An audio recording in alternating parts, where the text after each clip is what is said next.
Hello everyone, knowledge hub में आप सभी का स्वागत है। इस वीडियो में हम आपके लिए लेके आए हैं एक न्यू सब्जेक्ट जिसका नाम है इंडियन फाइनेंशियल सिस्टम। यानी कि आपके जो भारतीय वित्तीय व्यवस्था है वो क्या होती है, कैसे होती है, उसके बारे में हम इस वीडियो के अंदर डिस्कस करेंगे।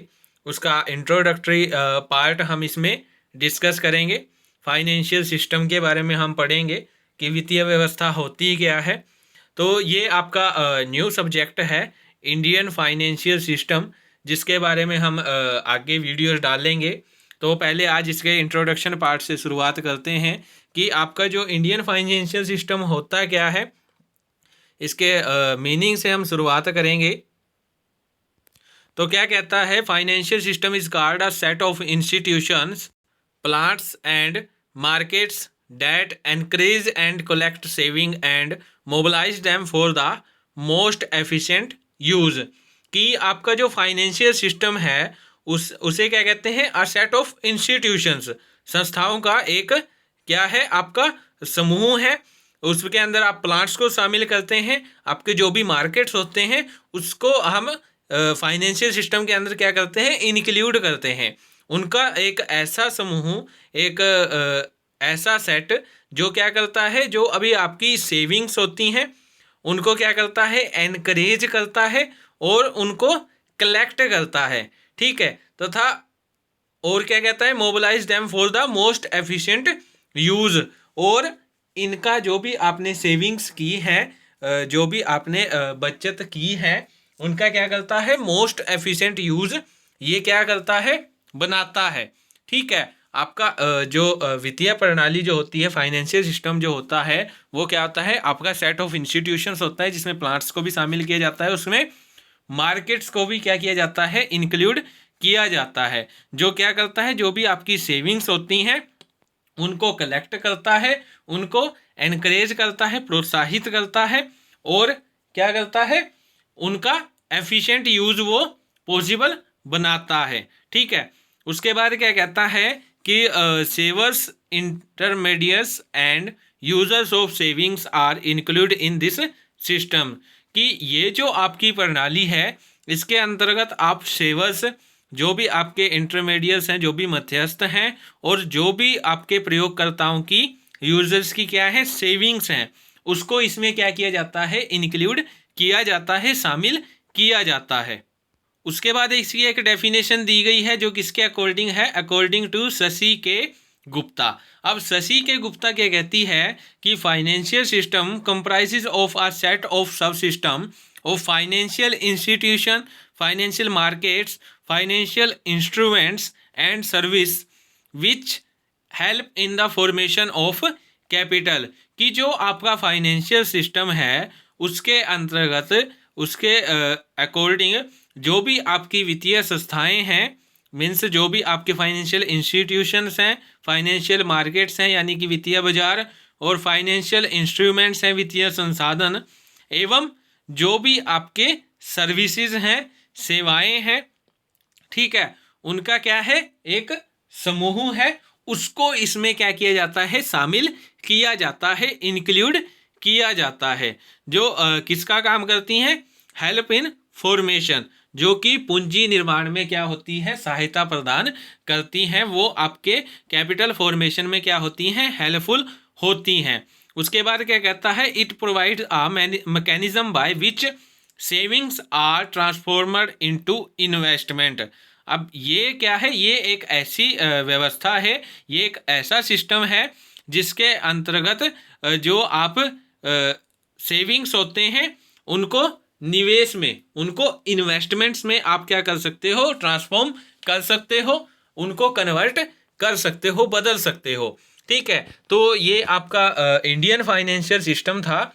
अब उसके बाद इसकी कुछ करेक्टरिस्टिक्स आती हैं, कुछ फीचर्स आते हैं आईएफएस के, इंडियन फाइनेंशियल सिस्टम के, जिसमें फर्स्ट आपका आता है ट्रेडिंग फैसिलिटीज़, ट्रेडिंग की सुविधा। कि जो आपका फाइनेंशियल सिस्टम जो होता है, वित्तीय व्यवस्था जो होती है, वो क्या करती है, वो आपकी शॉर्ट टर्म और लॉन्ग टर्म जो आपके फाइनेंशियल जो रिजर्व्स हैं उसमें ट्रेडिंग की जो फैसिलिटी है वो उपलब्ध करवाती है। ठीक है, उसके बाद क्या कहता है, फाइनेंशियल सिस्टम के अंदर आपके मल्टीपल पार्टिसिपेंट्स होते हैं, विभिन्न भागीदार इसमें क्या है काम करते हैं, जैसे बैंक हो गए, आपके गवर्नमेंट होगी, ठीक है, आपके फाइनेंशियल इंस्टीट्यूशंस हो गए, आपके इंश्योरेंस होगी, कंपनीज होगी, म्यूचुअल फंड्स हो गए, ठीक है, सोल कॉर्पोरेशन हो गए। ये आपके क्या है, मल्टीपल पार्टिसिपेंट्स हैं जो फाइनेंशियल सिस्टम के अकॉर्डिंग क्या करते हैं, काम करते हैं। और उसके बाद क्या कहता है कि जो आपकी फाइनेंशियल सिस्टम जो होता है उसके अंतर्गत आप क्या करते हो, मल्टीपल एसेट्स, विभिन्न प्रकार की जो संपत्तियां होती हैं उनको क्या करते हैं, शामिल करते हैं। जैसे आपकी गवर्नमेंट सिक्योरिटीज होगी, ठीक है, आपकी डिवेंचर सिक्योरिटीज होगी, इक्विटी सिक्योरिटीज होगी, ठीक है, आपकी हाइब्रिड सिक्योरिटीज होगी। इन सभी को आप जो आपका फाइनेंशियल जो सिस्टम है उसके अंतर्गत क्या करते हो, शामिल करते हो, इंक्लूड करते हो। उसके बाद क्या कहता है कि जो आपका फाइनेंशियल सिस्टम होता है वो आपका इकोनॉमिक्स डेवलपमेंट करता है, वो आपका आर्थिक विकास करता है। एक देश के आर्थिक विकास में भी महत्वपूर्ण भूमिका ये निभाता है, हेल्पफुल होता है। उसके बाद क्या कहता है, कैपिटल फॉर्मेशन, तो जो आपका फाइनेंशियल सिस्टम होता है उसके अकॉर्डिंग आप आसानी से क्या कर सकते हो, कैपिटल फॉर्मेशन कर सकते हो, पूंजी का निर्माण आसानी से किया जा सकता है। उसके बाद आता है इंक्लूड मिडलमैन्स, कि जो आपका फाइनेंशियल सिस्टम होता है उसके अंदर कई प्रकार के, विभिन्न प्रकार के जो आपके फाइनेंशियल जो मिडलमैन होते हैं उनको क्या किया जाता है, इंक्लूड किया जाता है, शामिल किया जाता है।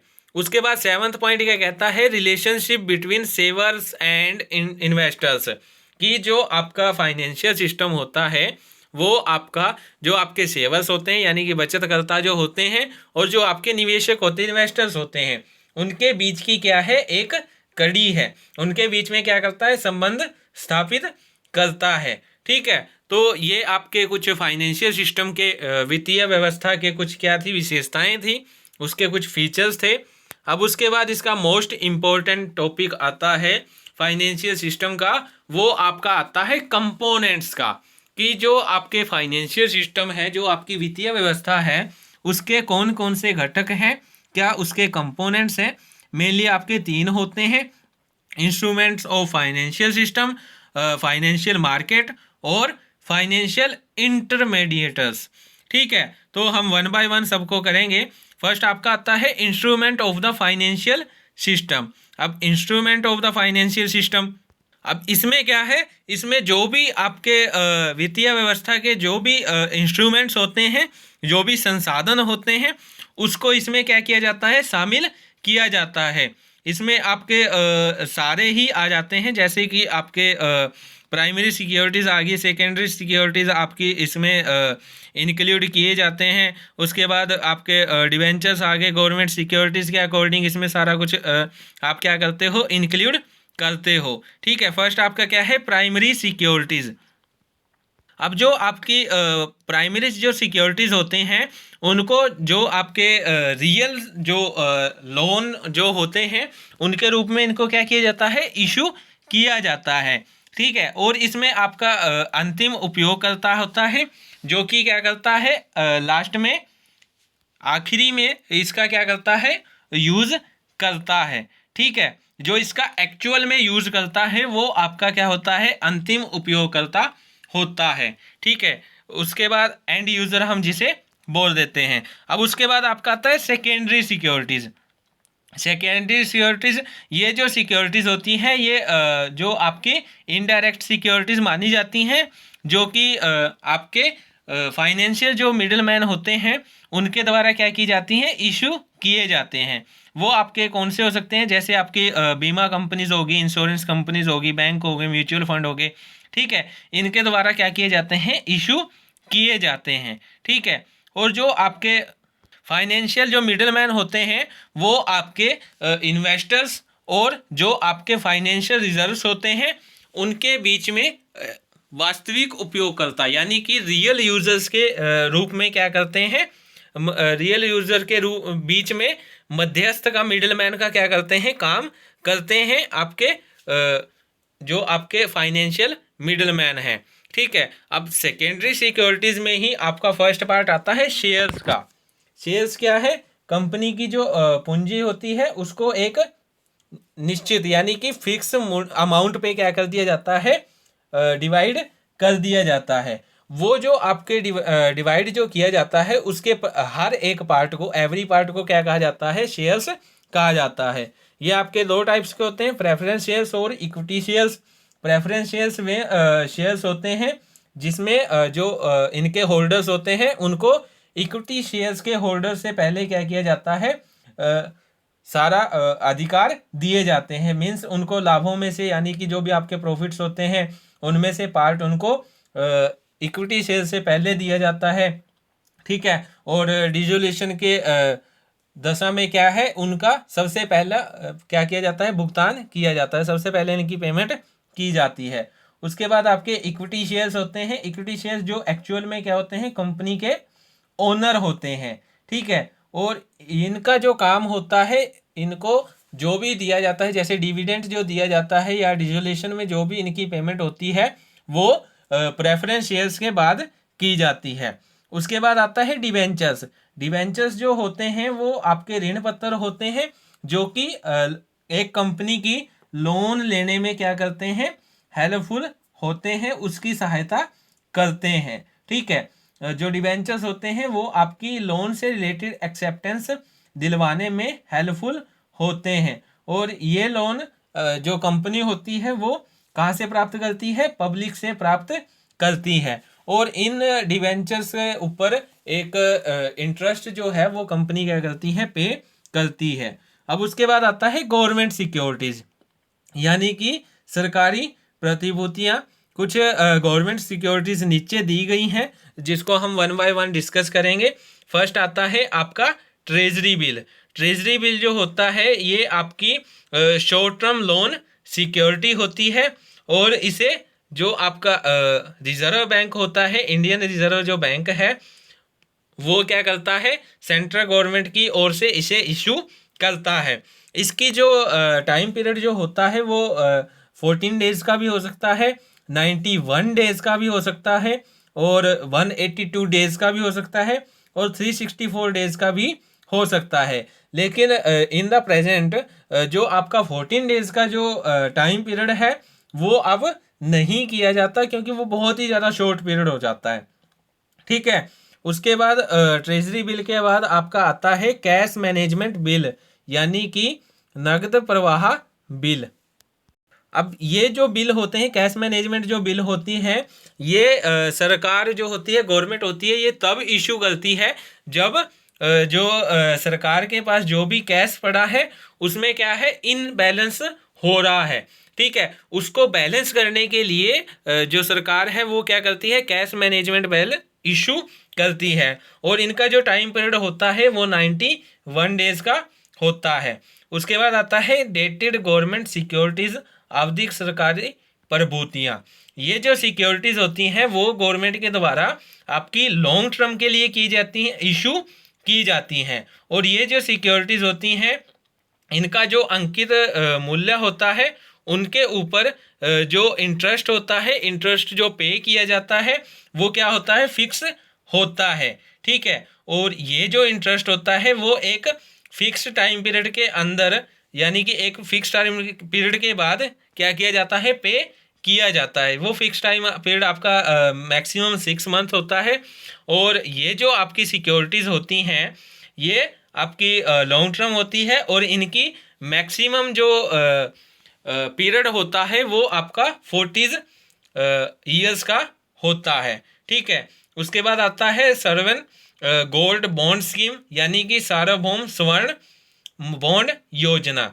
अब ये जो सिक्योरिटीज होती हैं ये भारतीय रिजर्व बैंक, जो भी आपका इंडियन रिजर्व बैंक है, उसके द्वारा सेंट्रल गवर्नमेंट की ओर से क्या किए जाते हैं? इशू की जाती हैं। ठीक है। इनके जो फेस वैल्यू होती है, उनको जो भी आपका गोल्ड होता है उसकी जो क्वांटिटी होती है, मात्रा होती है, उसके रूप में क्या की जाती है? निर्धारित की जाती है।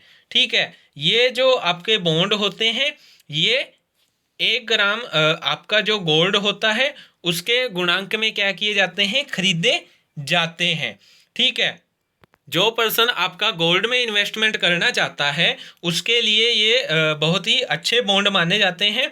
उन्हें क्या किया जाता है, जो आप गोल्ड का जो क्रय मूल्य है उस पर क्या किया जाता है, ब्याज भी दिया जाता है, उनको इंटरेस्ट दिया जाता है, और इससे जो आपका गोल्ड होता है उसके चोरी होने की भी जो संभावना है, पॉसिबिलिटी है, वो क्या हो जाती है, कम हो जाती है।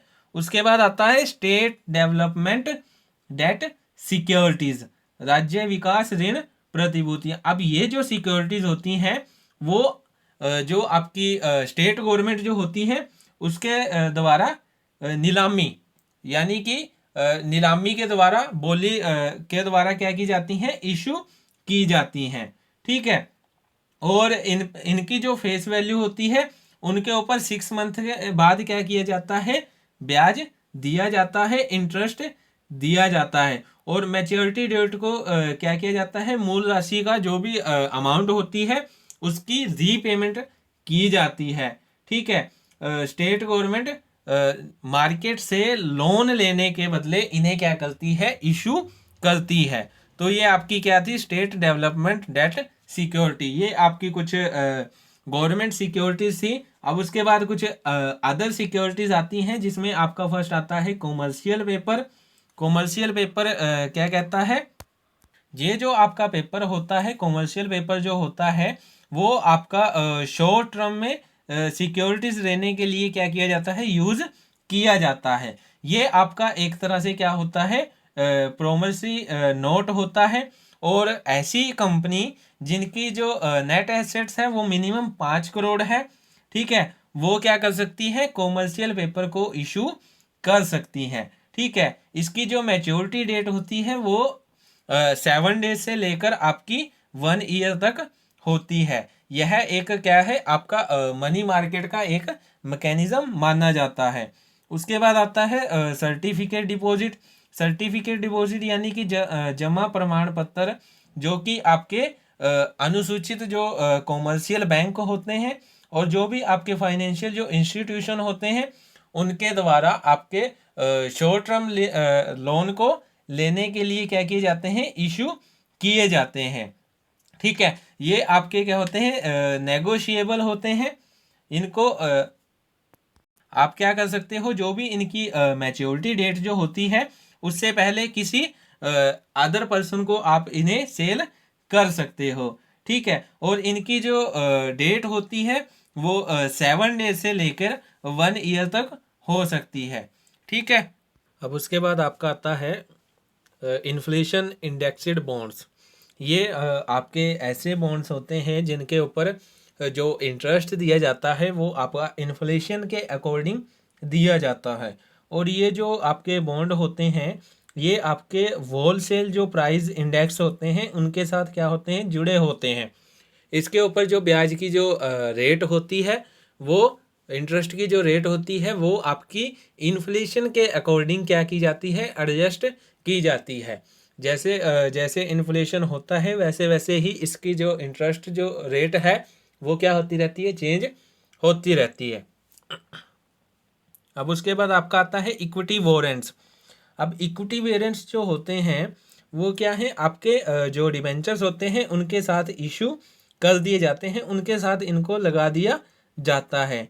ये जो वॉरेंट्स होते हैं इनकी हेल्प से जो आपका डिबेंचर होल्डर होता है वो इन फ्यूचर कभी भी एक फिक्स्ड टाइम पीरियड के बाद जो भी पूर्व निर्धारित जो कीमतें हैं, जो भी प्राइस निर्धारित किया गया है उस पर क्या कर सकता है, जो इक्विटी शेयर्स हैं उनको परचेज कर सकता है। अगर वो उस जो डेट फिक्स की गई थी उस पर क्या करता है, इक्विटी शेयर्स का जो मार्केट प्राइस है वो कीमत से अधिक हो जाता है, ज़्यादा हो जाता है, तो जो डिवेंचर होल्डर है वो आपके इक्विटी वॉरेंट्स का यूज़ करके कंपनी के जो इक्विटी शेयर्स हैं उनको उसी कीमत पर ही ले लेगा जो पहले से ही फिक्स की हुई थी।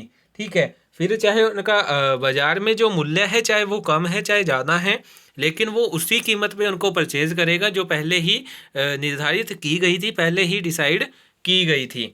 अब उसके बाद आता है कॉलेबल बॉन्ड्स, पुकार विकल्प बॉन्ड। ये जो बॉन्ड होते हैं इन पर जो इश्यूज होते हैं वो जो जारी करता होता है वो इन बॉन्डों की जो मैच्योरिटी डेट होती है उनसे पहले भी इनका क्या कर सकते हैं, रिडम्पशन कर सकते हैं। यदि जो बॉन्ड है उनको इशू करने के बाद बाजार में जो मार्केट में जो इंटरेस्ट है, इंटरेस्ट की जो रेट है वो क्या हो जाती है, डाउन हो जाती है। जबकि जो बॉन्ड्स हैं उनकी इंटरेस्ट की जो रेट है वो हाई उस पे हाई रेट पे क्या किए गए थे, इशू किए गए थे। तो जो जारी करता है वो मैच्योरिटी डेट से पहले ही इनकी जो फेस वैल्यू होती है उस पर क्या कर सकता है, जो बॉन्ड जो होल्डर्स होते हैं उनको रीपेमेंट करके उसकी जो रिस्पॉन्सिबिलिटी है उससे मुक्त हो जाता है। ठीक है।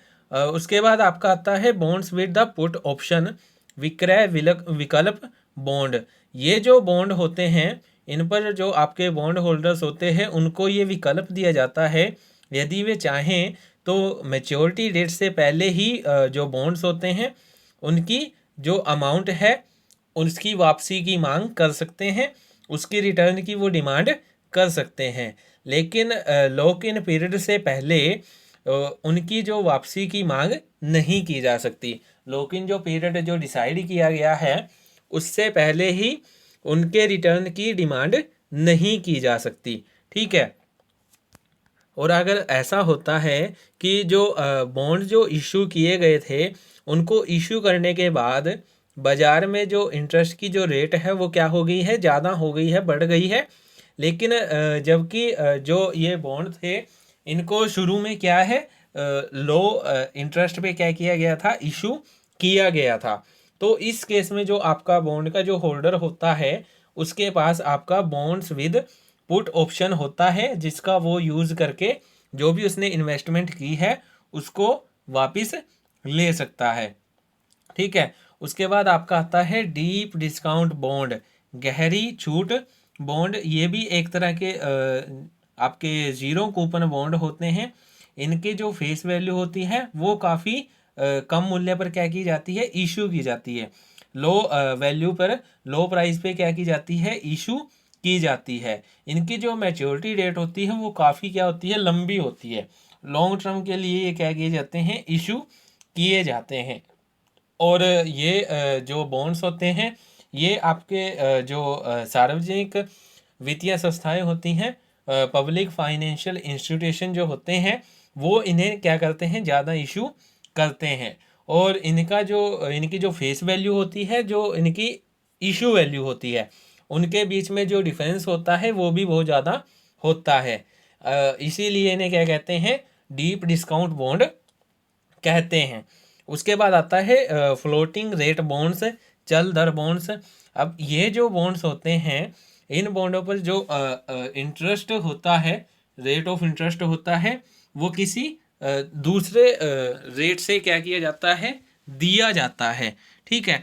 इसमें क्या है कि आप जैसे आपके बैंक रेट हो गए, ठीक है, रेपो रेट हो गया, रिटर्न ऑन ट्रेजरी बिल हो गया, आदि के साथ इसको क्या कर दिया जाता है, जोड़ दिया जाता है।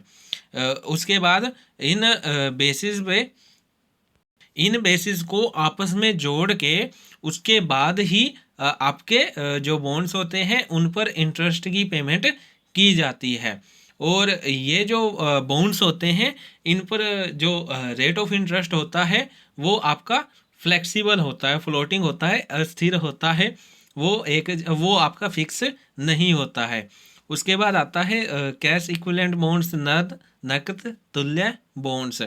ये जो बॉन्ड्स होते हैं वो बहुत ही क्या होते हैं, फ्लेक्सिबल होते हैं और सिक्योर होते हैं।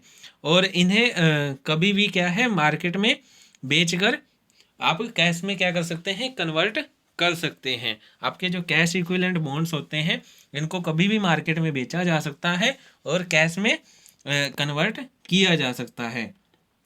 ठीक है। जैसे आपके ट्रेजरी बिल हो गए, आपके कैश मैनेजमेंट हो गया, ठीक है, आदि ये आपके क्या होते हैं, कैश इक्विवेलेंट बॉन्ड्स होते हैं।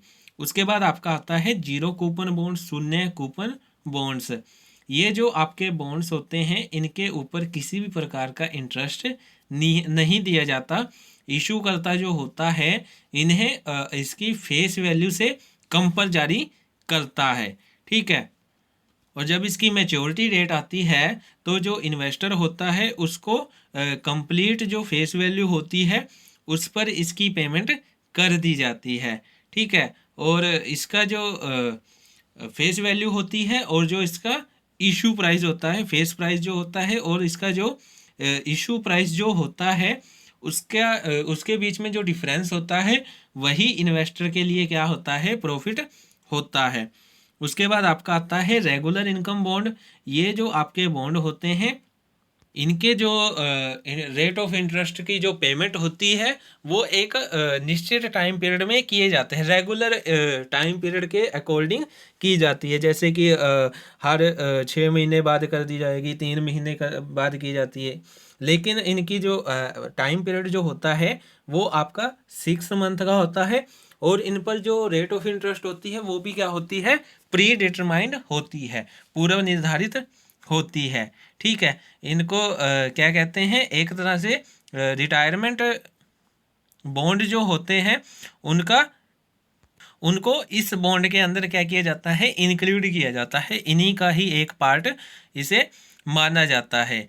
ये जो बॉन्ड होते हैं ये ऐसे पर्सन के लिए इशू किए जाते हैं जो अपनी रिटायरमेंट के बाद, जो भी रिटायरमेंट होती है उसके बाद क्या करते हैं, किस्तों में यानी कि इंस्टॉलमेंट्स में क्या करते हैं, एक फिक्स अमाउंट रिसीव करते हैं, प्राप्त करते हैं।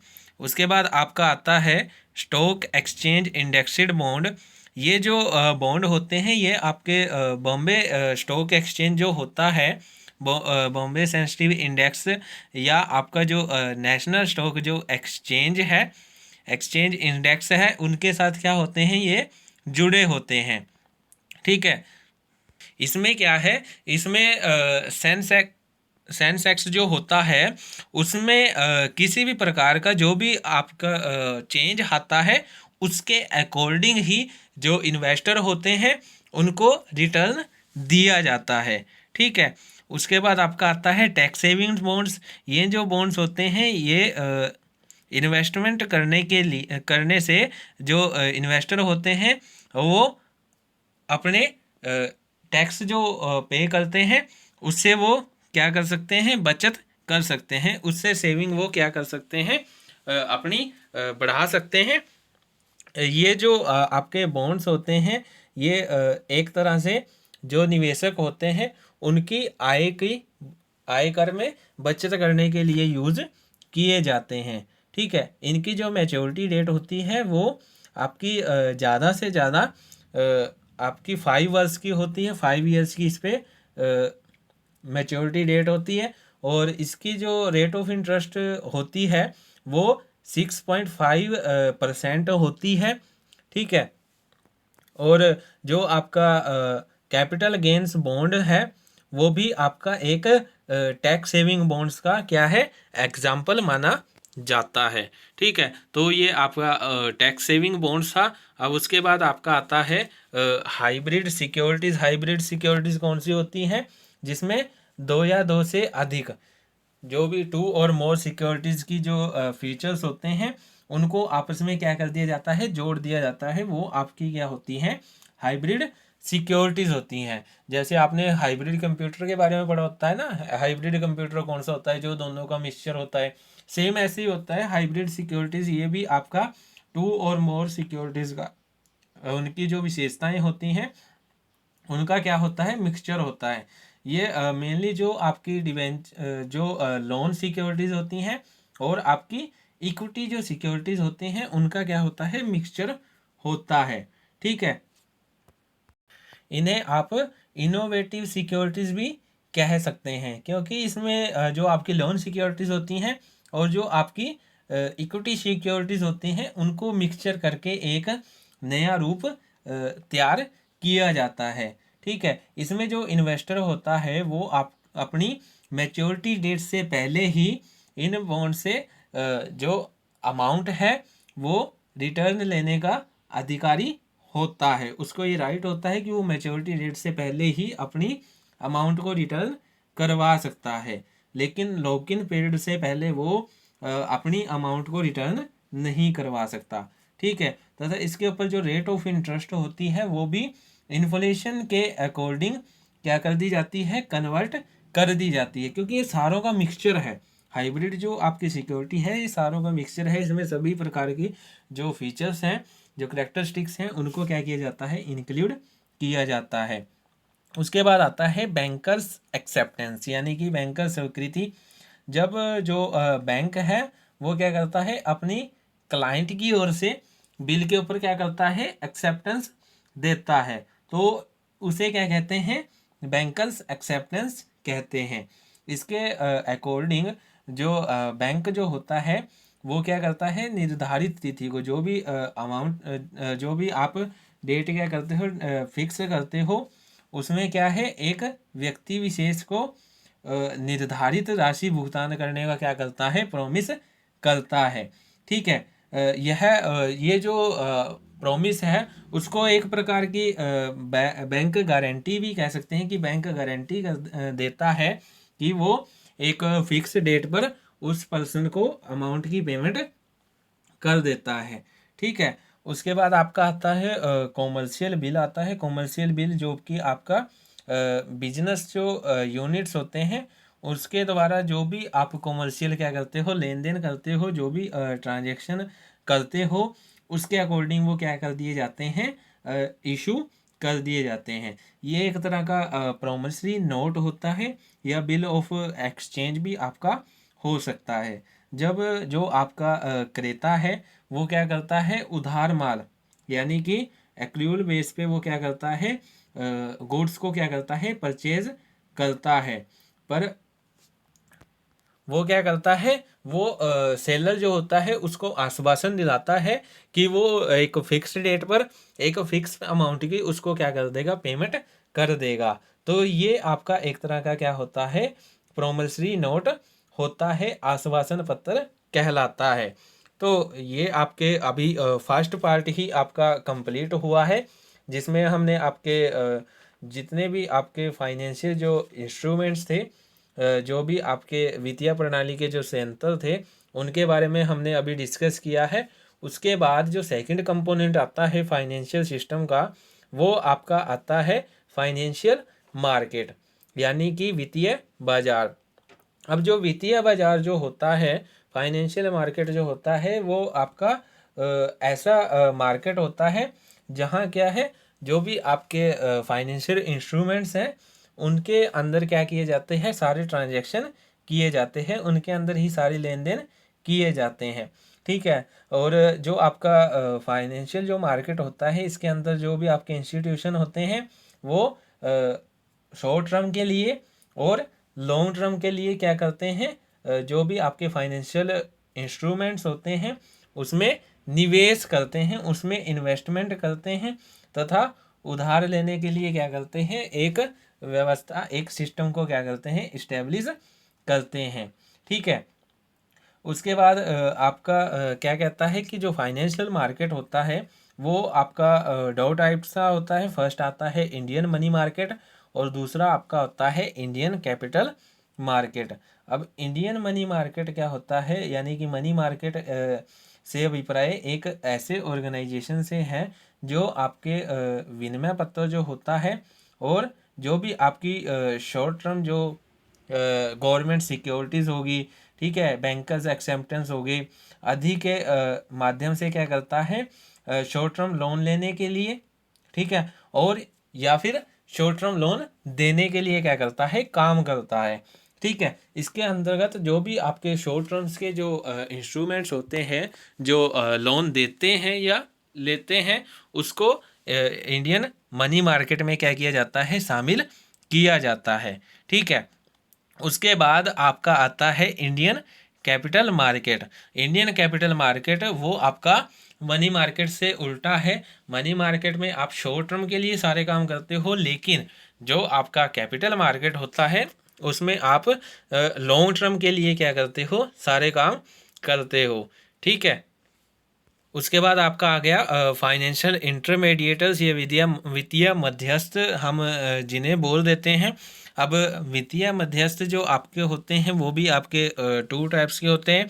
फर्स्ट आता है ऑर्गेनाइज्ड फाइनेंशियल इंटरमीडिएटर्स और सेकंड अनऑर्गेनाइज्ड इंटरमीडिएटर्स। अब ऑर्गेनाइज्ड फाइनेंशियल इंटरमीडिएटर्स आपके जिसमें फर्स्ट आपका आता है इंडियन बैंकिंग सिस्टम। अब इंडियन बैंकिंग सिस्टम यानी कि बैंकिंग क्या है, एक ऐसी कंपनी है जो क्या करती है, बैंकिंग से रिलेटेड सारे कार्य करती है। ठीक है। और इसके अंदर आप जो आपका इंडियन बैंकिंग जो सिस्टम है, इसके अंदर आप जो आपका रिजर्व बैंक ऑफ इंडिया है उसको आप इसमें इंक्लूड करते हैं। ठीक है। जो आपका कोऑपरेटिव बैंक है, कॉमर्शियल बैंक है और जो आपका फॉरेन बैंक है उसको इसमें क्या किया जाता है, इंक्लूड किया जाता है। ठीक है। उसके बाद आता है नॉन बैंकिंग फाइनेंशियल इंटरमीडिएटर्स। जैसे कि नाम से ही पता चल रहा है कि नॉन बैंकिंग, ठीक है, यानी कि गैर बैंकिंग वित्तीय मध्यस्थ ऐसे होते हैं जिसमें आप बैंक से रिलेटेड कोई भी काम नहीं करते हैं। इसमें बैंक से रिलेटेड कोई भी ट्रांजैक्शन नहीं की जाती है। बैंक से अलावा जो भी अदर जो ट्रांजैक्शन होती हैं, जो भी अदर आप क्या करते हैं, व्यवहार करते हैं, अन्य व्यवहार जो भी आप करते हैं वो सारे इस जो आपका नॉन बैंकिंग फाइनेंशियल इंटरमीडिएटर्स है उनके द्वारा क्या किया जाता है, पूरा किया जाता है। ठीक है। उसके बाद आपका लास्ट कंपोनेंट्स है जो आपका है अनऑर्गेनाइज्ड इंटरमीडिएटर्स। तो आज की जो वीडियो थी इसके अंदर हमने आपका इंडियन फाइनेंशियल सिस्टम जो होता है उसके इंट्रोडक्शन पार्ट को हमने कंप्लीट किया है, जिसमें हमने आपका जो फाइनेंशियल सिस्टम है उसके मीनिंग को किया, डेफिनेशन की। उसके बाद हमने उसके फीचर्स के बारे में हमने डिस्कस किया और लास्ट में हमने जो आपका कंपोनेंट्स है जो कि एक इम्पोर्टेंट पार्ट है फाइनेंशियल सिस्टम का, उसके बारे में हमने इसके वीडियो के अंदर डिस्कस किया। सो आज की वीडियो में इतना ही। Thank you for more videos. Please like share and subscribe my YouTube channel.